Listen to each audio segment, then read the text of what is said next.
The country's municipal wards are in for a shake-up. That's ahead of the 2026 local government elections. This as the Municipal Demarcation Board is well on track with the ward demarcation process. The MDB is currently on a countrywide ward delimitation public consultation process and will hand over its report to the Electoral Commission in 5 months' time. Upon receiving a report from the MDB, the Electoral Commission will then undertake a process of informing the voters and re-registering affected voters in various wards. The country currently has 4,468 wards, and the number may increase ahead of the polls. MDB has given assurances that the delimitation process is free and transparent, where all stakeholders are involved, including political parties. Municipal Demarcation Board CEO Manye Moroka joins us for more. A very good evening to you. Thank you so much for your time. I understand that you're currently on this countrywide ward process, delimitation public consultation. What does such a process entail as we break down the steps and what you're navigating with? Thanks, Mpho, and thank you to your viewers. Of course, you captured the summary quite well. Suffice to say that the number for 2021 was 4,688, and that number has now increased to 4,688 by 20 wards.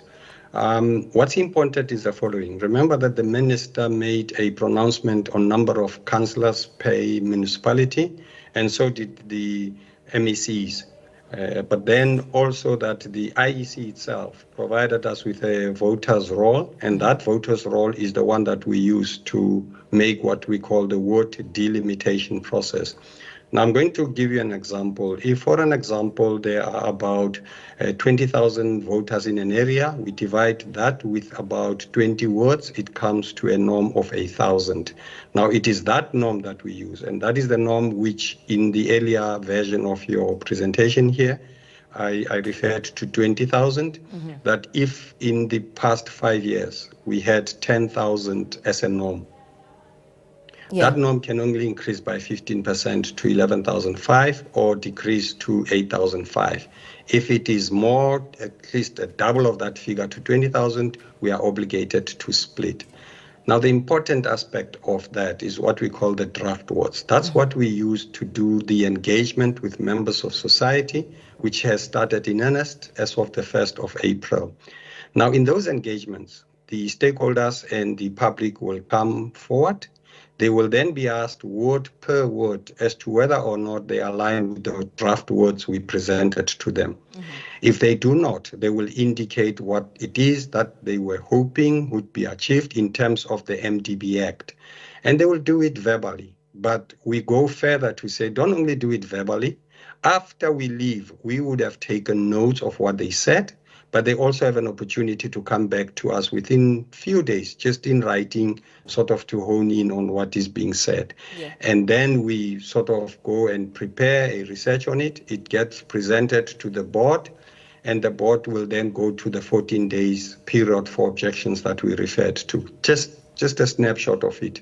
Now, the first phase of it will be presented to the IEC on or before the 31st of October.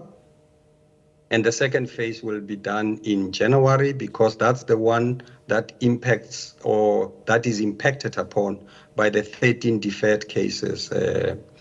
Places like Mangaung and Naledi, my hometown is Tabanchu, it's got Diverstop there, where the draft words were saying you will be going to Diverstop, which is 40 kilometers from Mutlata.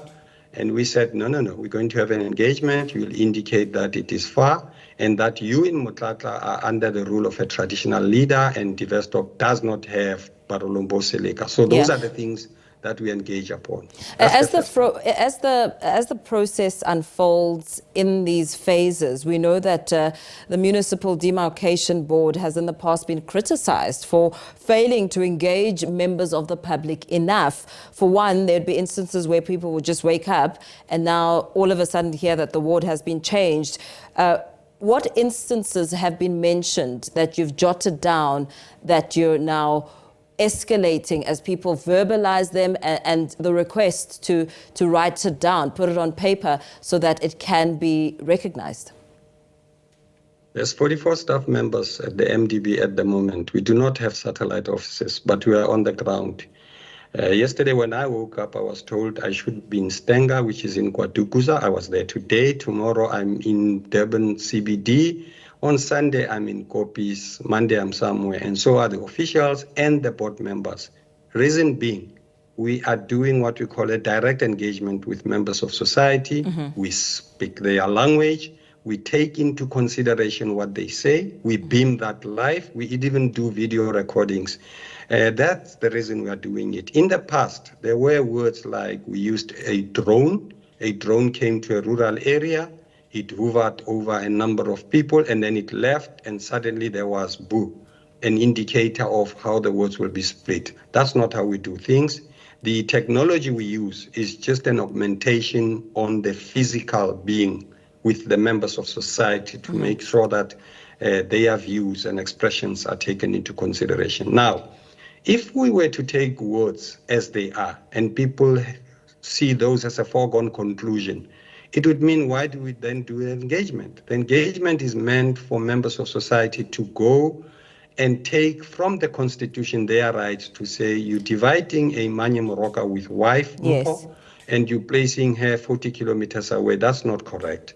You have to also consider the constitutional right. The board will be considering that. So Now, if you'll the allow members of me, society- just for the sake of time, in these direct engagements, what were some of your findings? I mean, you mentioned their migration patterns, the importance of that, but some of the big findings that people are verbalizing on the ground, you say that you're speaking the same language, you're on par in terms of understanding and residents communicating their concerns.